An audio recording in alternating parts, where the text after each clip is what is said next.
All right, good morning, everybody. It's for those of you that are here for the first time, we've been every session is its own kind of contained information. But there's also, as Drew mentioned, there's the concept of divine providence. It's not by chance that we're studying this discourse right now, considering that this week is the week in which we will celebrate. It's a hard word to say celebrate, but we will mark Yom Kippur, the Day of Atonement, holiest day on the Jewish calendar. We've been discussing the idea that there are two dimensions to our relationship with God. The lower dimension is what we call knowledge. The higher dimension is what we call faith. When we are close to something, when we have a personal relationship with something, we call that knowledge. Knowledge is not necessarily intellectual, it's much more experiential. So when we know something, like we know that we're alive, we don't have to explain that we're alive. We know that we're alive. It's just, we have that knowledge, we have that feeling. And there are dimensions to God's presence that we know. You look outside, you see a beautiful, beautiful day. The sun is shining. There's not a cloud in the sky. Trees are beginning to change colors. We know that God is present. And then there's the higher dimension of God, which we are not that familiar with, because by definition it's transcendent. And because it's transcendent, we don't have the same level of knowledge as it relates to that dimension of God. So that's where what we call faith comes in. In the discourse has been discussing that in the Messianic era, we will know the dimension of God that is currently at the level of faith. Right now, we have a limitation, the limitation of the body. And because we have a limitation of the body, we have a limitation in our ability to have a relationship, by definition, with something that is transcendent. What we started discussing last week is the nature of the changing of time. Time is defined by the finiteness of existence. We discussed the concept of a heartbeat. A heartbeat is this tension that exists within the person, the soul wanting to return to its source, and the body holding the soul back. We have that heartbeat within all of creation. All of creation, on the one hand, yearning to be restored to its creator, and at the same time, fulfilling the instruction of its creator to be present, to give life to the physical existence down here. And he said something very powerful. He discussed the changing of time in history. We see in the Torah, we see in the books of the prophets, we see in the books of the scriptures that there was an era when the people followed God, and then there was an era when the people rejected God. And then they followed God and they rejected God, and they followed God and they rejected God. And that's part of the nature of the heartbeat of existence, is that things do not remain constant. What do they say? The only thing that is constant is change, right?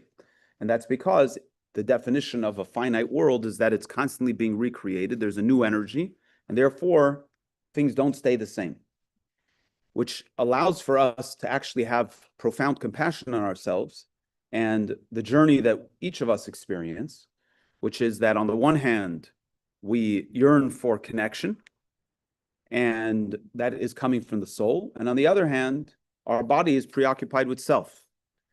And so inevitably, there are going to be times where we feel more connected, we feel more godly, we feel more driven to that connection. There are times that we're going to be more preoccupied with self and self-interest.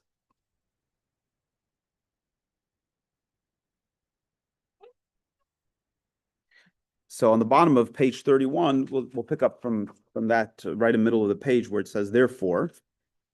A person should not be dejected. They should not be dispirited when they see that they fall spiritually, because that's the nature of the changing of time. That just as it's possible for a person to go from positive to negative, so too it's possible for a person to go from negative to positive. And all of this exists in the framework of time and space. All of this exists in the level of the relationship that we have with God as He fills our current reality. If God were visible to us, then we would not be able to exist within time and space. If God were visible to us, we would naturally be subsumed by God's presence, and therefore we would not be able to function as independent beings. So our journey on this earth is to navigate this struggle between recognition of God's presence in the world around us, albeit concealed, and at the same time to yearn to utilize the world and the physical reality around us in the service of God. And inevitably, we're going to have struggles with that. We're not going to remain consistent because that's the nature of time. That's the nature of existence. But that's all within the framework of God as He's manifest within our reality. Page 32.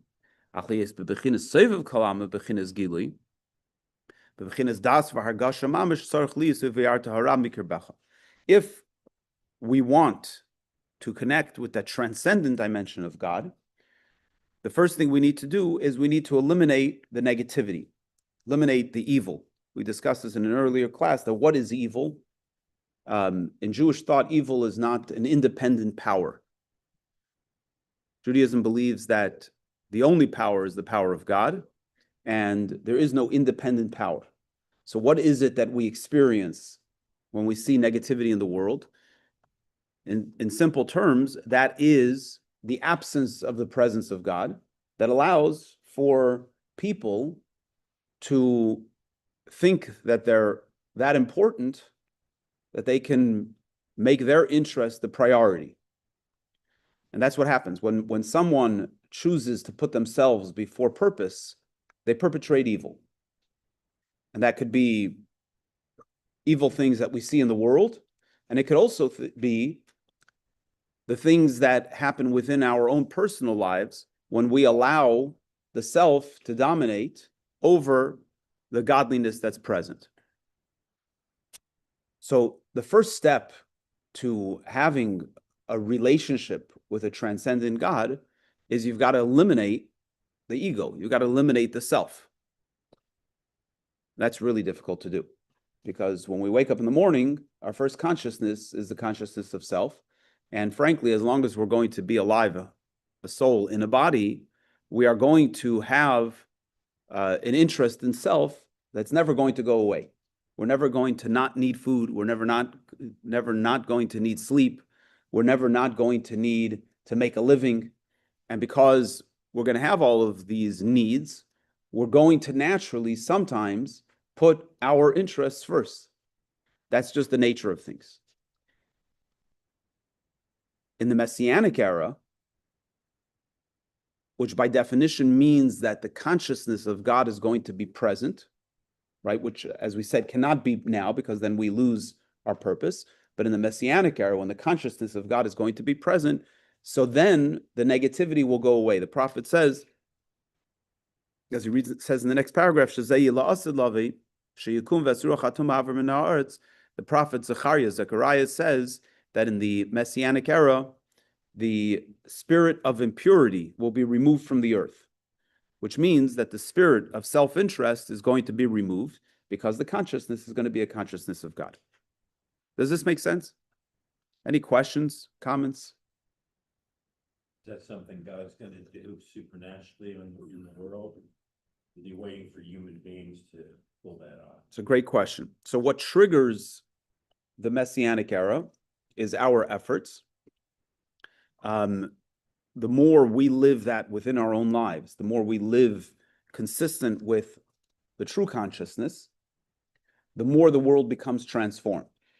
However, ultimately, the ushering in of the Messianic era is something that will come from above.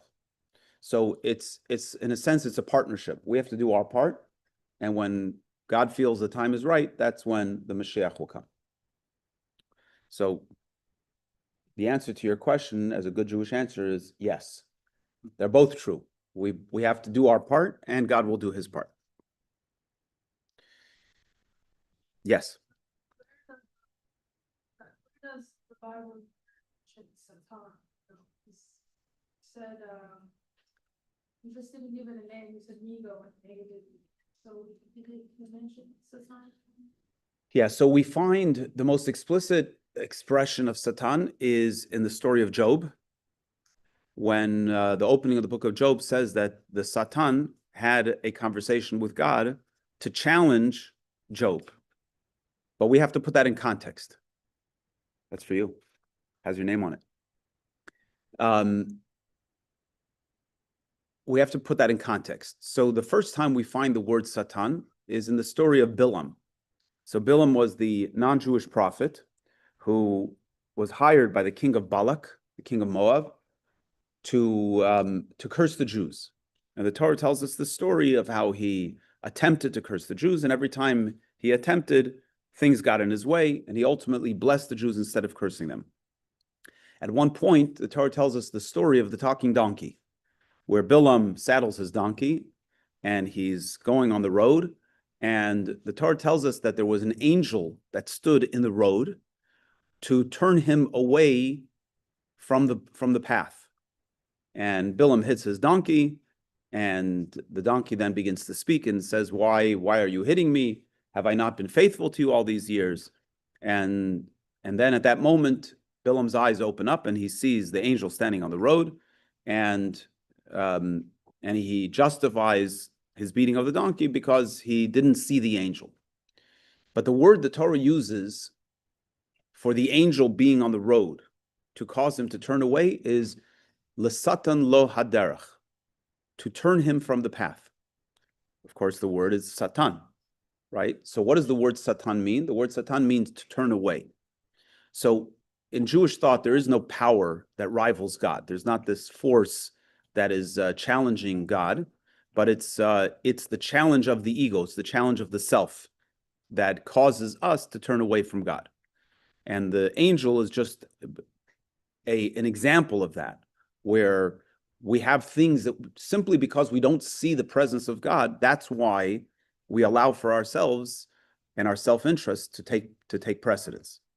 But had we seen the angel, had we had the ability to see the presence of God in the world around us, then we would only do what's in God's interest. But the key to all this is to understand that this is part of the programming, right? This is not a bug, this is a feature. The fact that we have an ego is not, it's not a bad thing. It's where we get our purpose from, which is, I think, the messaging that the Alter Rebbe is trying to make here is that stop beating yourself up for the fact that you have your self-interest, from the fact that you even sometimes fall, sometimes fail, and that you put your ego first. That's part of the program. I think it's a really important message as we enter into Yom Kippur, a Day of Atonement, is that so much of our challenge is our own problem. Meaning we judge ourselves so harshly for the fact that we're human, that we carry such shame, and that prevents us from actually doing what we need to, which is to stay connected with God.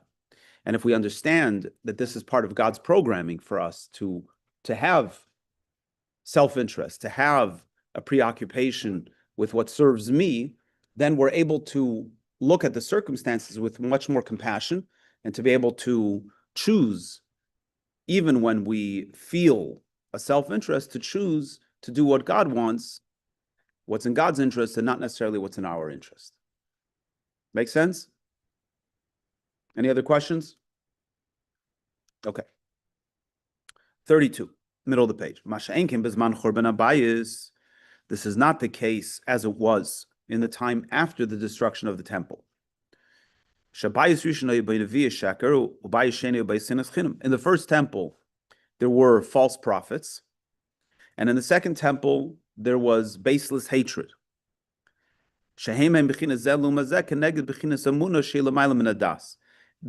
These challenges of false prophets, which drove the people to worship false gods, and baseless hatred, these are the opposites of the faith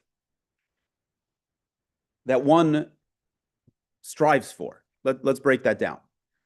What does it mean to worship idols? So there's the ancient worship of idols, which for most of the West is not a challenge today. Most of us don't wake up in the morning and have this great urge to bow down to a statue. But back in the day, that's what it was. But we have a different form of worship, which is we worship materialism. We prioritize materialism. We prioritize our self-interest. So in a sense, we worship the dollar bill. We worship, you don't have to go too far. We see this all over social media, right? What carries the popularity of an influencer? It's a bunch of fakeness. It's a bunch of falseness, right? People welcome. It's people prioritizing the stuff that meets the eye. It's the external stuff that people get excited about that gives people so much energy.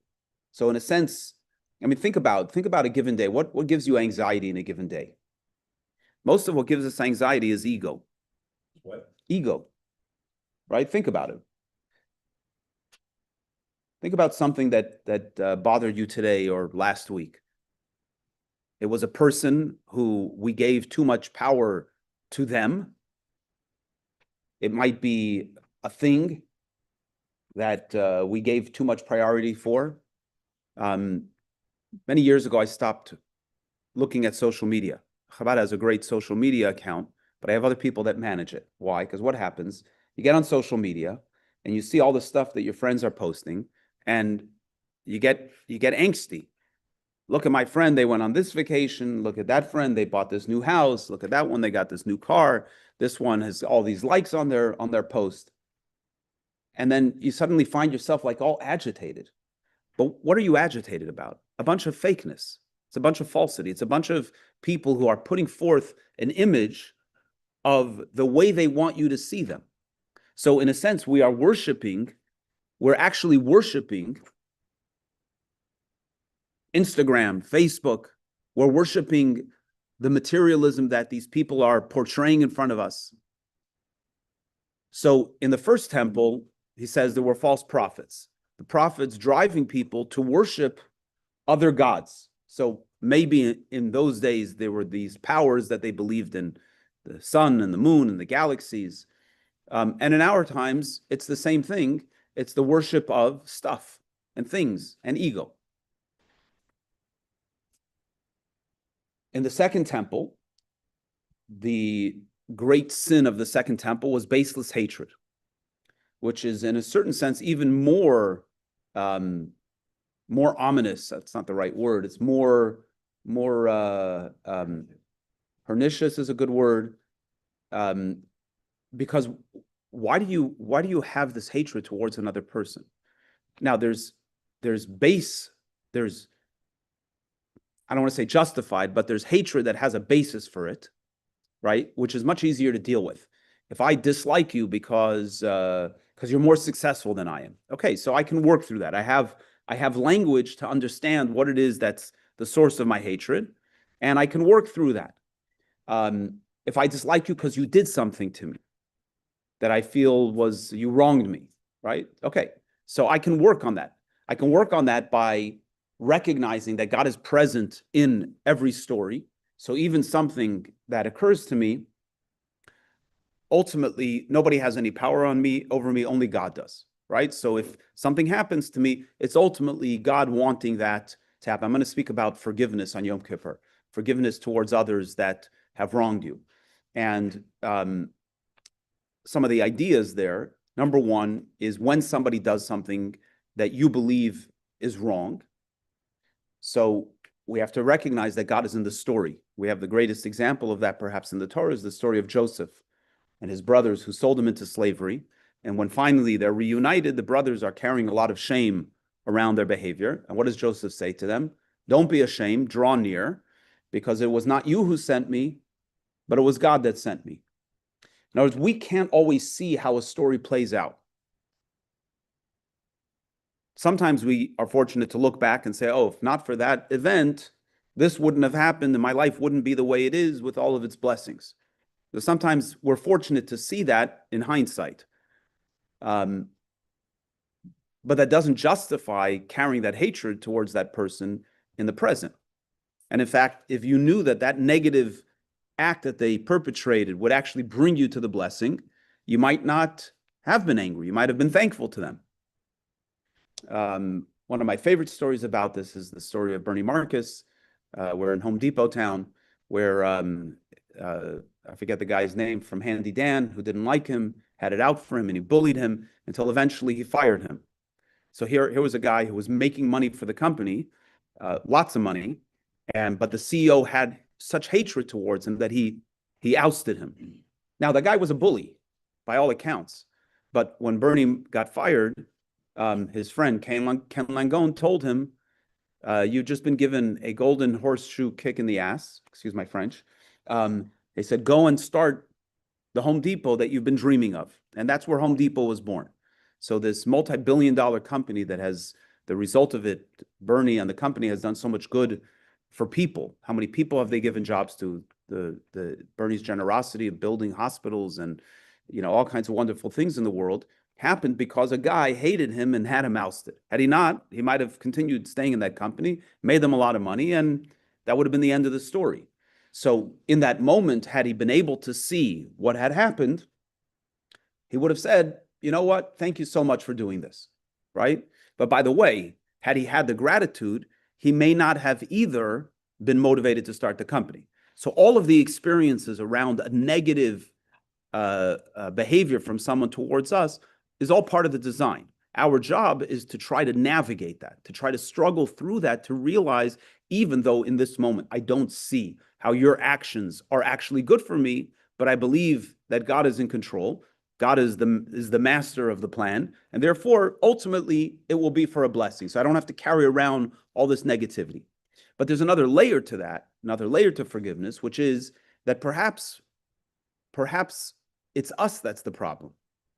And I don't mean to make us the victim when somebody perpetrates a negativity towards us, but oftentimes, definitely in more subtle circumstances, our judgment of the other is not their problem, it's our problem.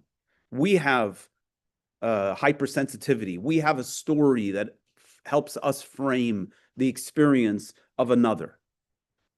And if we were able to shift, then we would be able to see the story differently. Which all brings us back to the same point. We don't have that ability necessarily to shift, not instantly anyway, because we have an ego. And our ego is the filter through which we see our story. So those are all these kind of negative feelings towards others that are based on some kind of rationale. But then there are people that we just dislike. We have no basis for it. So that's an ugliness of the ego at a higher level, right? Your existence bothers me. It doesn't bother my soul. It bothers my body. It bothers my ego. So it's the antithesis of God's revelation in the temple, which ought to bring us to a state of consciousness that every person is a creation of God. Every person has merit. And instead, we have this baseless hatred towards another that is indicative of how wrapped up we are in our ego. Again, had we had the faith, had we experienced the transcendent dimension of God, we would see that in everything. By the way, the righteous, the people who are righteous, truly righteous people, holy people, see through the filter. Because they see through the filter, they welcome everybody. I'm going to just share a quick story. There's a beautiful story of the Baal Shem Tov. The Baal Shem Tov was the founder of Hasidism, and one Friday night he was walking with his students, and they passed by a tavern. And in the tavern was one of the students of the Baal Shem Tov who was partying with the peasants there. So one of the students of the Baal Shem Tov turned to him and said, look at that guy. Look what he's doing on Shabbos. It's what a terrible thing. So the Baal Shem Tov let the guy finish, and then he turned to him and he said, are you jealous? End of story. What was the Baal Shem Tov's point? It wasn't the person's sin that bothered him. It was his ego. It was his ego. But the Baal Shem Tov only saw blessing in the other person. He saw the goodness in the other person. Okay, he saw that the person had faults, but the person's faults were something to be worked with. How do we look ourselves in the mirror?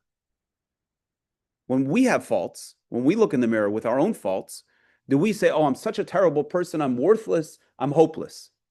We say, no, I've got these faults, but if you would only know why I have these faults, and if you would only know my story, you wouldn't judge me so much, right? That's how we look at ourselves. We make excuses for ourselves. Why? Because we love ourselves. We see ourselves as we truly are in our purest fashion. But because of our ego, we don't look at others in that way. Go ahead. I want to go back to your second point you made about baseless hatred, where someone commits a wrongdoing against you, internalize it, and you don't feel forgiveness over time, and ultimately about yourself. I want to make sure I'm interpreting it correctly.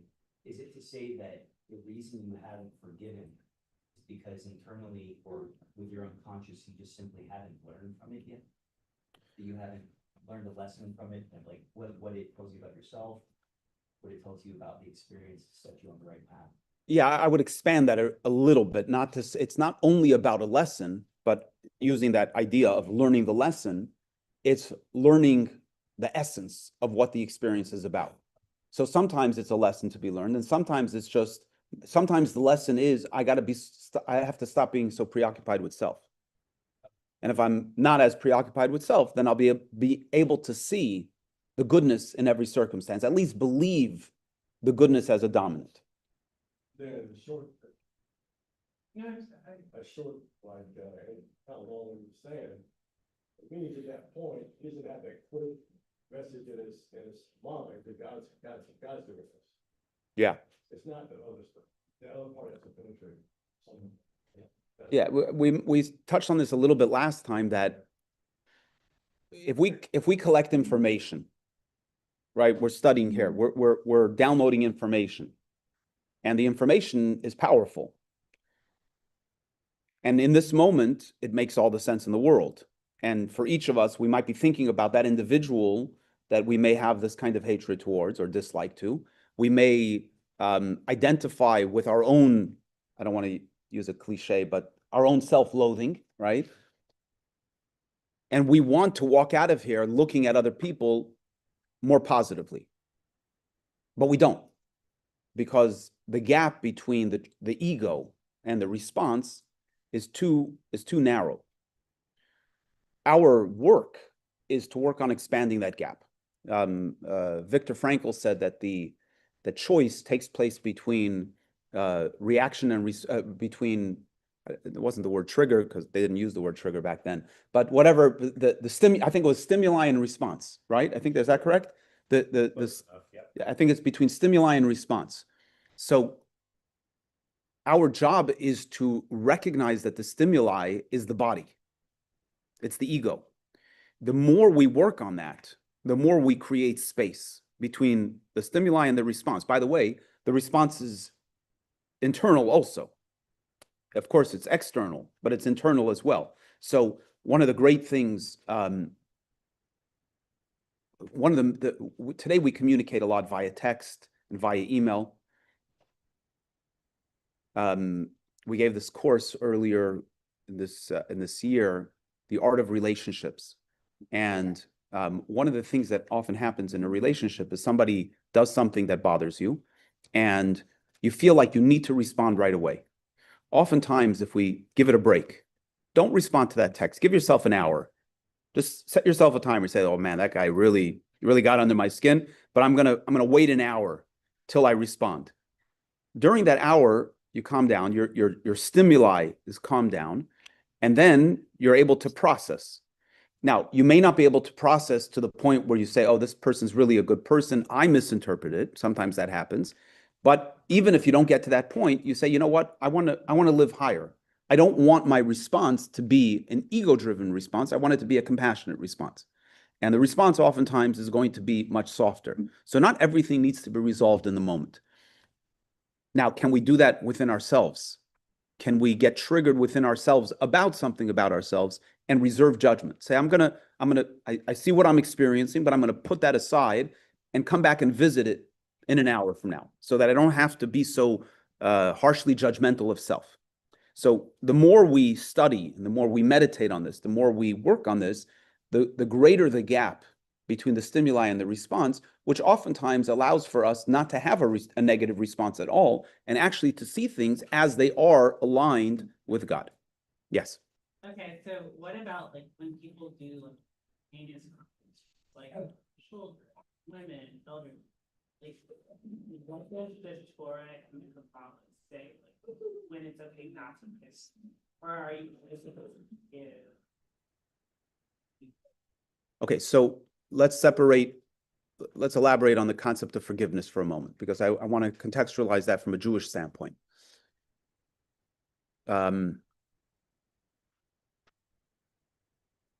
We can only forgive someone for something that they did to us. I can't forgive someone for something they did to someone else. I can't forgive someone for something that they did to God. Not because I can't forgive them. It's not my place to forgive them. They did something against God. They got to take it up with God. I can forgive someone for something they did to me. Now, forgiveness does not mean absolution, right? If somebody did something genuinely wrong to you, the question here is not about whether they have to pay the price for the crime that they committed or the sin that they did. They have to make amends, but I have the ability not to carry the negativity towards them. So if I work on that within myself, I can say, well, I remember years ago, many years ago, it was not a significant event in the world, but I was listening to the radio. I was studying in New York at the time, and I was listening to the radio, and there was some murderer who was on Rikers Island, and they were interviewing his mother. And she said, I forgive him, and I still love him. And I thought to myself, how can you forgive him for what he murdered someone else? He didn't murder you. He murdered someone else. How do you have the right to forgive him? You want to say you still love him? I can respect that, but you can't, which might be difficult for me to swallow, right? But I can understand a mother's love. But how do you have the right to forgive him for something he perpetrated against someone else? I don't have the right to do that. So forgiveness belongs to God. Now, in Jewish practice, open up the 5 books of Moses and you'll see sins that have severe consequences. And the court is obligated to adjudicate those consequences. They don't have the luxury of saying, well, we're going to forgive this person for having committed murder or whatever else the Torah, any other sin that the Torah has the court responsible to adjudicate. Our job is to mete out the punishment, but in meting out the punishment, our job is to move away from judgment not about the action, about the person's intent. We don't get, it's an interesting thing. In the times of the temple, in the temple, there was something called the Sanhedrin. The Sanhedrin was the high court. It was a court of 72 people that sat in the temple. And our tradition tells us that when the Sanhedrin, when the temple was destroyed and the Sanhedrin was dismantled, we're no longer allowed to engage in capital punishment. So in the times of the temple, there was capital punishment, but when the temple is destroyed, we're no longer allowed to mete out those punishments. Okay. So now today you have somebody who commits a sin that the Torah says earns the punishment of capital punishment. So what happens to them today? There's in the news right now, I don't know if anybody's seen it, that Israel is debating. Israel doesn't have a capital punishment policy. The only time Israel gave capital punishment was to Eichmann. There's a debate now that's taking place in Israel whether the murderers of October 7th should receive capital punishment. It's a big debate. But that's the state of Israel, not Jewish law. Jewish law doesn't have a place for capital punishment today. So when we mete out capital punishment, we're actually doing a loving kindness to the individual, because we are, by the Torah's instruction, capital punishment is a form of atonement for them. But if we don't have capital punishment, so where does that leave the person? State of inertia.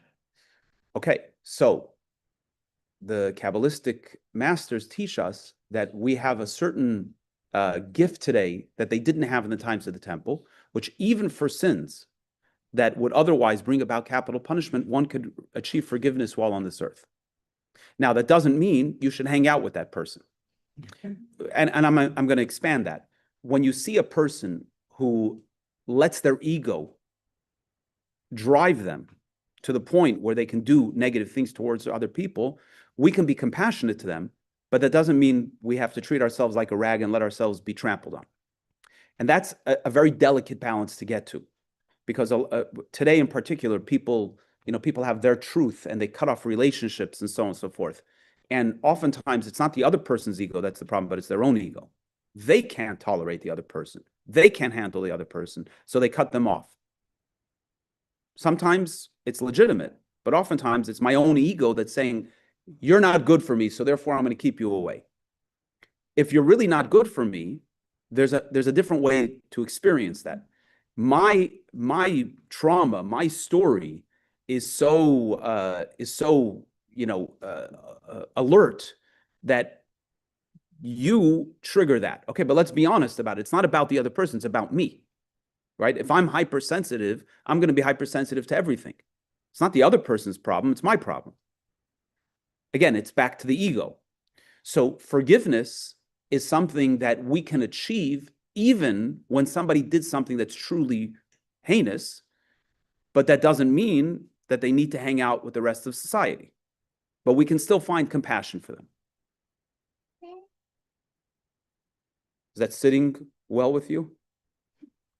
Okay, so the only thing I don't know, the reference you made was Eichmann. Yeah, he was Adolf Eichmann. He was a Nazi. It's a fascinating story if you want to look it up. Adolf Eichmann was a Nazi that was part of the mastermind of the final solution. He himself murdered many people, and then after World War II, he escaped to Argentina. And I think this was in the early 60s, if I'm not mistaken. The early 60s. There's a number of movies that have been made. One pretty recently, in the last 10 years. There used to be, it was called The House on Gabrielti Street. Anyway, there's a recent one, I think it's actually called Eichmann. So Israel, the Mossad went into Argentina and they captured him, they drugged him, they flew him back to Israel, and then he stood trial for the murders that he committed in World War II, and he was ultimately executed. So that's that story. Oh, okay, I think I've heard it. Yeah. It was the one and only time Israel, engaged in capital punishment. And I don't know the backstory why they chose to actually kill him as opposed to continuing with their policy. I don't know enough of the backstory.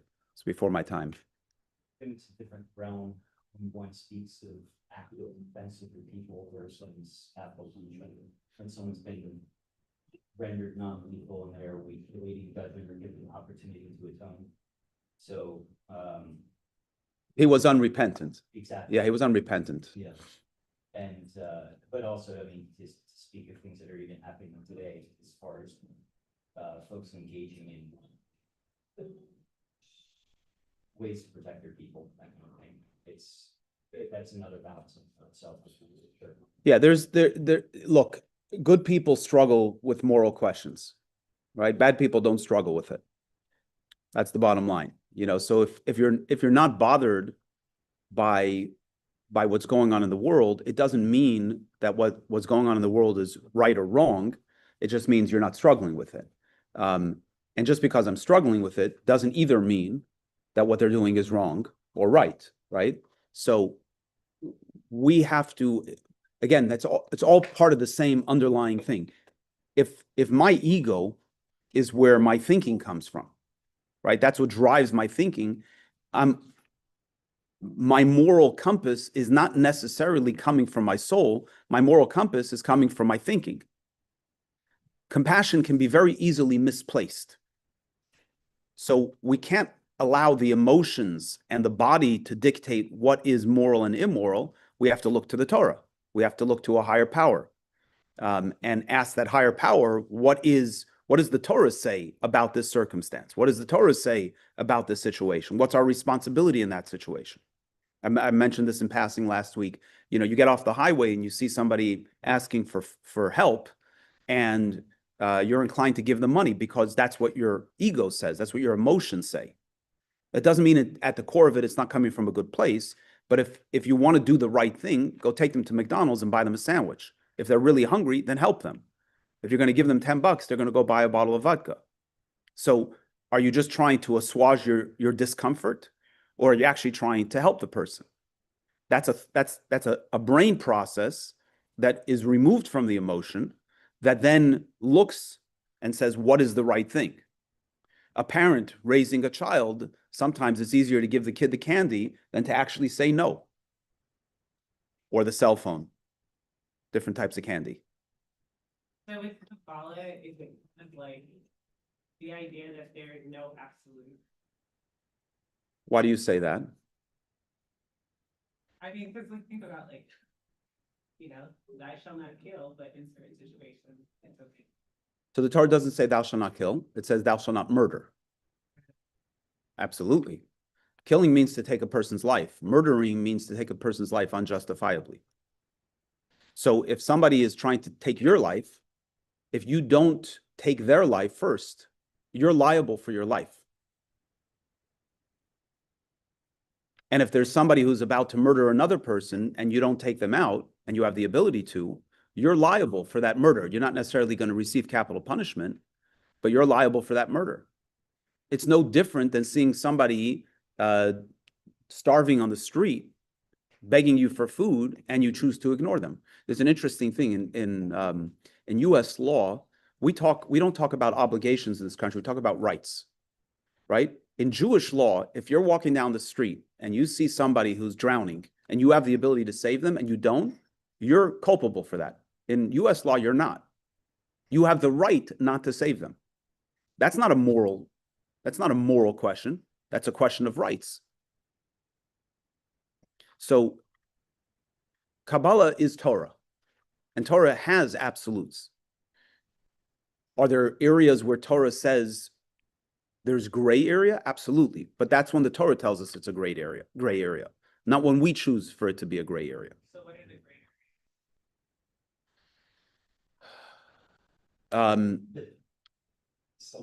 I'll give you an easy example. I mean, it's vast, but I'll give you an easy example. It's the Sabbath. It's Shabbat. And somebody's life may be in danger. Are you allowed to violate the Shabbos to save their life? So the answer is, so you might say that's a gray area. It's maybe not a great example, but even when there's a doubt as to saving a person's life, we're obligated to save their life. We're obligated to violate the Sabbath in order to save their life. It's a very interesting thing. It says that one is obligated to transgress God's commandments so that we have life, except for the three big sins, which is worship of other gods, murder, and illicit relationships. I'm not allowed to say that I'm going to commit this murder so that someone else won't kill me. Right? I'm not allowed to say that I'm going to worship this other God so that my life will be spared. And those have very specific reasons.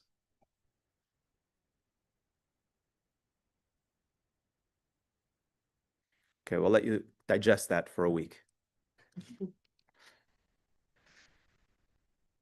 Okay, so bringing it back here. So these two sins, the sin of worship of other gods and baseless hatred, they are the antithesis of the concept of faith.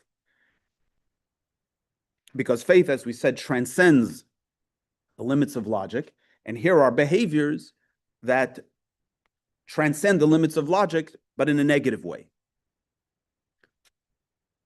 Worshipping other gods that don't have power is transcending the limits of logic, and to hate others without reason is also to transcend the limits of logic.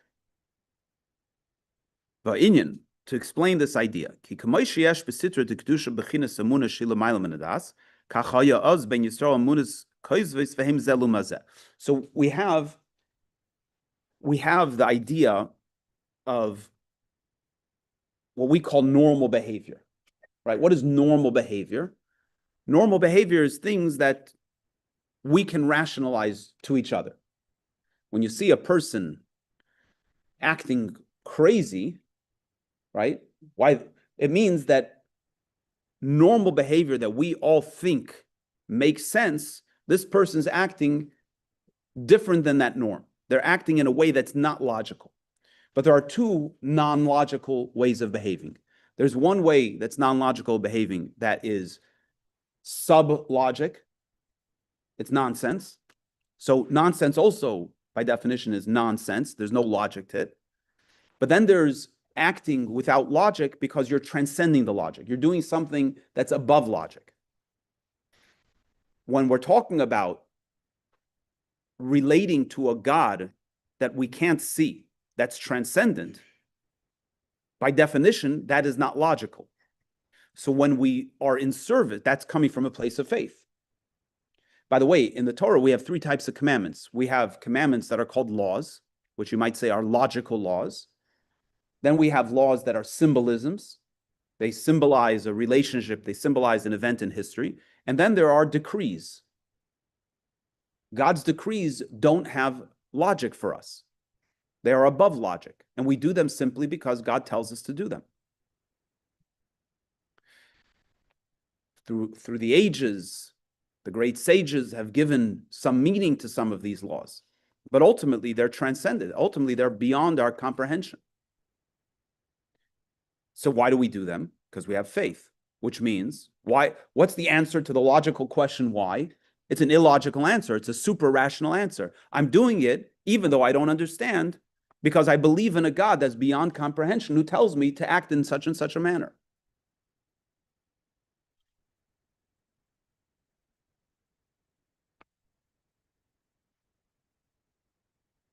I have a question. Yes.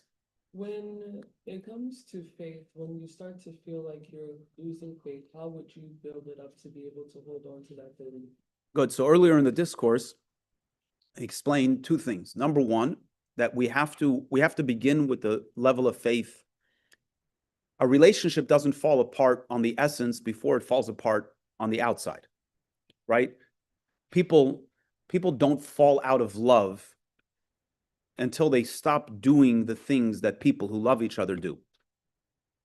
So if we invest ourselves in the relationship with God that is accessible, if we take the time, and he mentioned this earlier in the discourse, if we take time to pray, and prayer is really a form of meditation, of thinking about the blessings in our lives, thinking about the presence of God in the world. So we even though that's a level of a relationship with God that we can relate to, we can look at our lives, we can look at nature around us, we can look at the functioning of the universe, and we can say there must be a mastermind to this existence, that must be God, and therefore I believe in that dimension of God. So that's the first thing to do, is to invest in the relationship. The second thing he said is to do the actions that channel the relationship. So when we fulfill God's commandments, we are actually bringing down an awareness, a connection with God into our experience. There's a humorous story. I may have said this story here once before. A man really hates his wife. He despises her. He despises her so much that he will not, and he doesn't want her to have any pleasure, to the point that he won't even grant her a divorce, because then she'll see, I told you you were a no goodnik, right? So he's not even going to grant her a divorce, but he's in this conundrum. He hates his wife. He wants a divorce, but he's not going to give her the divorce because then she'll have the pleasure that she was right? You get the humor in that.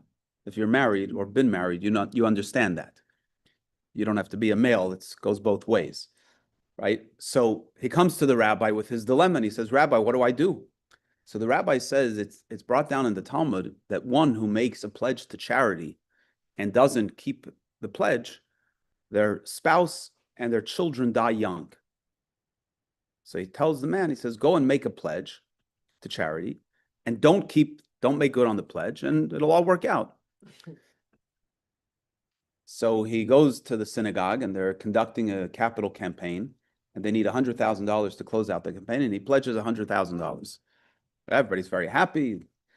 A few days later, the president comes to his door and says, sir, it's time to pay up the pledge. And he says, I'm not paying it up.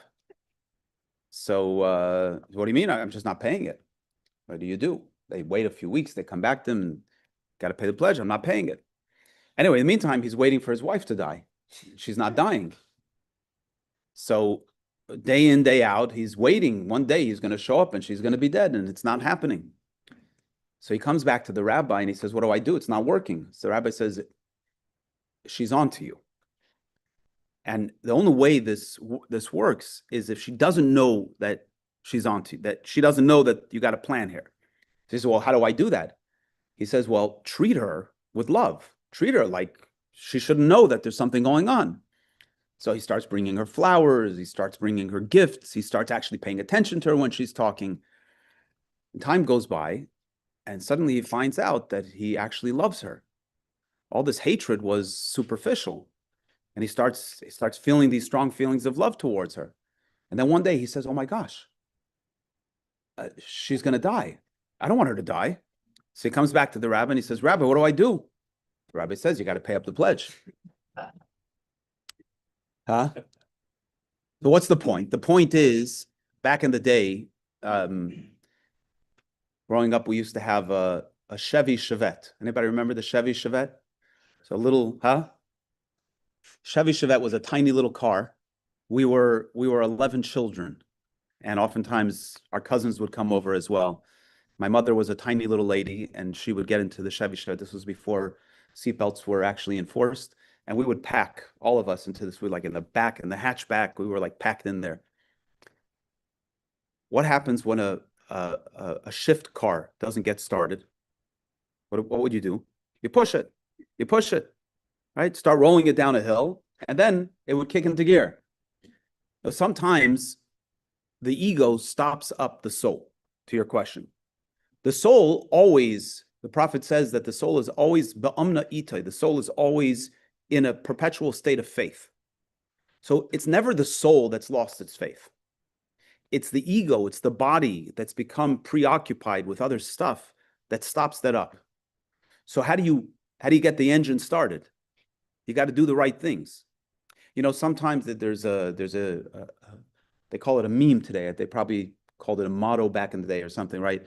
It takes many more muscles to frown than it takes to smile, right? So what happens when you're not feeling in a good mood? Fake it. Smile. Dance a little bit. Put on some music. And you'll find yourself in a good mood. Why? What happened to the mood? What happened to the mood? It disappeared? Because the mood was a preoccupation with self. And if you let yourself go, the ego go, the light at the core shines forth. So we feel stopped up because our bodies, when you spend that much time, which again, to what he mentioned earlier, that's the human condition. When we spend that much time preoccupied with self, we're going to become desensitized to the things that are really important. If you spend your days eating and pursuing a living and worrying about this and worrying about that, you're disconnected from the source of life. And if you can let the source of life out by living, even if it's just in actions, even if it's just in occasional actions, a little more selfless, meaning more plugged in with what your soul wants, the soul's going to shine inside of you. And when the soul shines inside of you, you're plugged into the faith that's at the core there.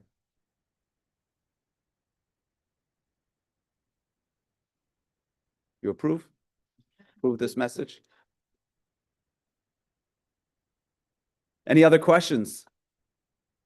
No, I said instead of dancing, go and ride a bicycle like a minute on Mercedes, and then I can instead of taking. That's definitely helpful. By the way, therapists who are dealing with people that are struggling with depression and negativity encourage exercise.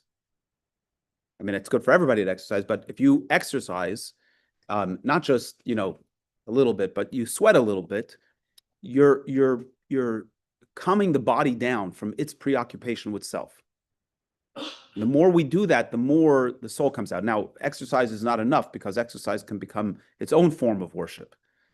So we got to balance that out.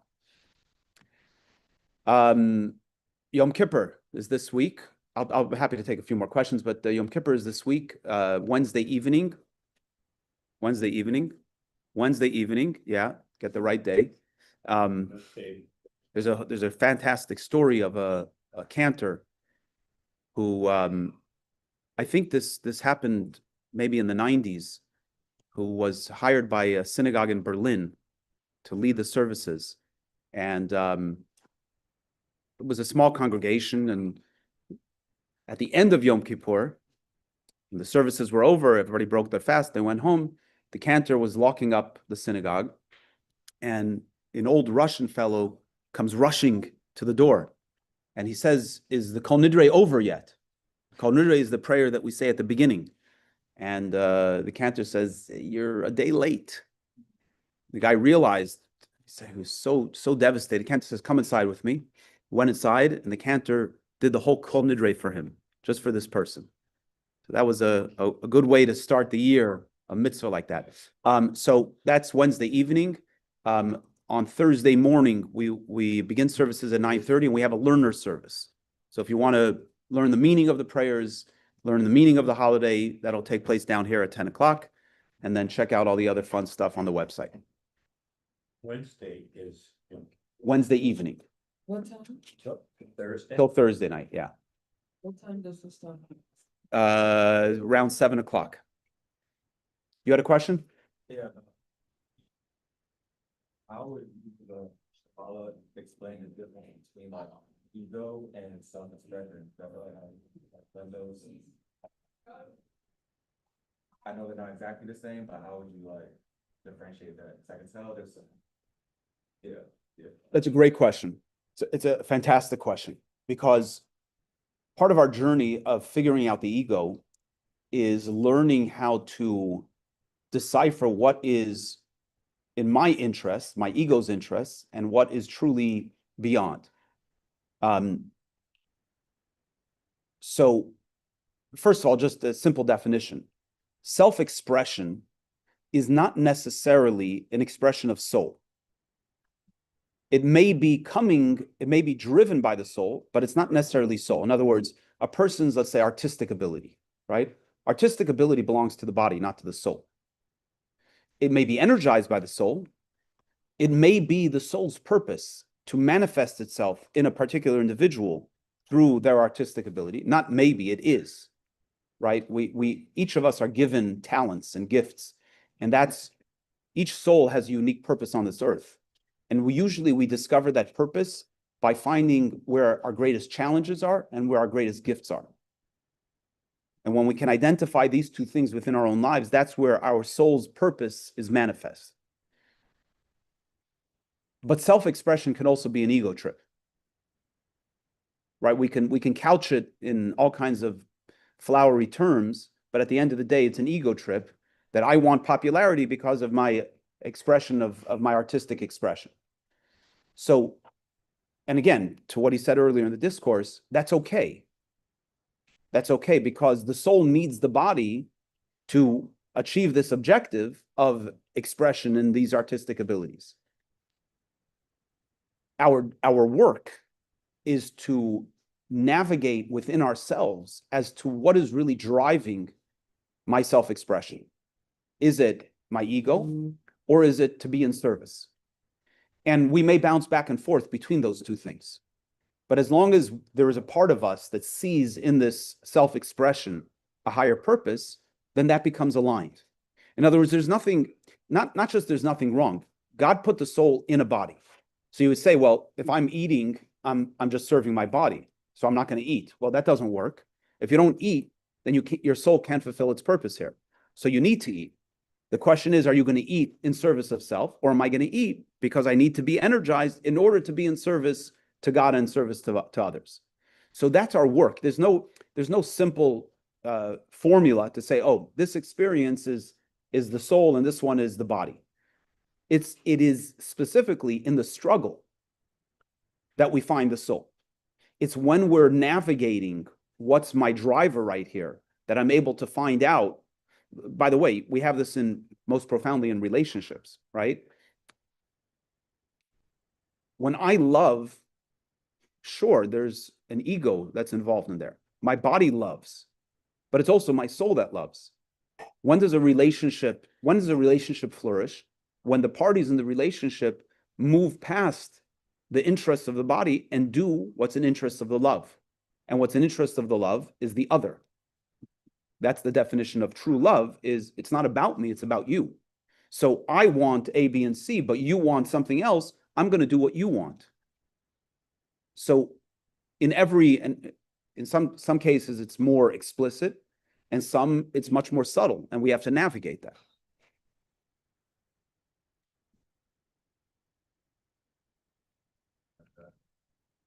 It's a lot of work. Yeah.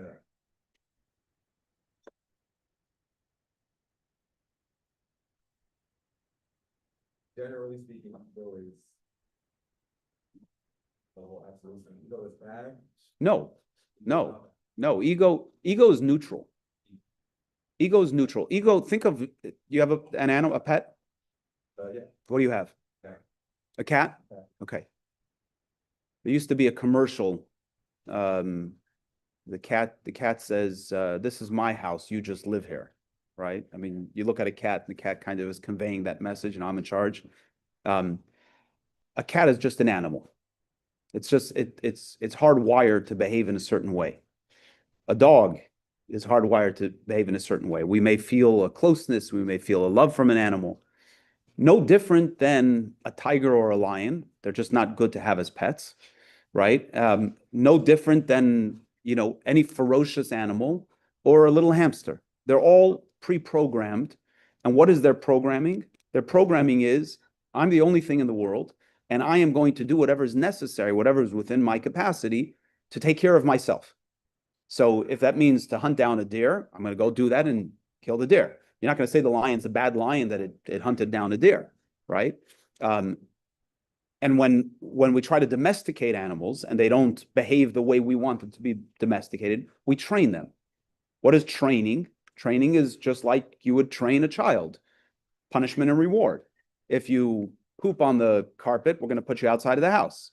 If you don't, you'll get an extra biscuit, right? So it's just a programming. Would you say any animal is bad? No animal is bad. No animal is good. It's just an animal. They're just, people tell the dogs, oh, you're a good dog. They're not a good dog. They're no more a good dog than they're a bad dog. They're just a dog that if you train them well, they're going to behave in a certain way. That's what our body is. Is that human beings too? That's what our body is. Ego is linked to the body. Yes. Ego is a consciousness of self. The human body is an animal. We're an animal. Without the soul, we're a piece of meat. I know, like, where I want to serve the cells. Correct. So you look at a newborn baby. Are you saying that the ego is all animal? The ego is all animal. Yes. Now, speak up. It's the operating system. It's exactly what it is. Without the soul, the operating system's not plugged in. When it's plugged in, the operating system is functioning. Our job, so there's in the 12 steps, there's a term, ego gone awry, right? What does that mean, ego gone awry? Ego gone awry means where the function of the ego ought to be to take care of my needs, right? Human beings take that to the next level, where like the Torah says that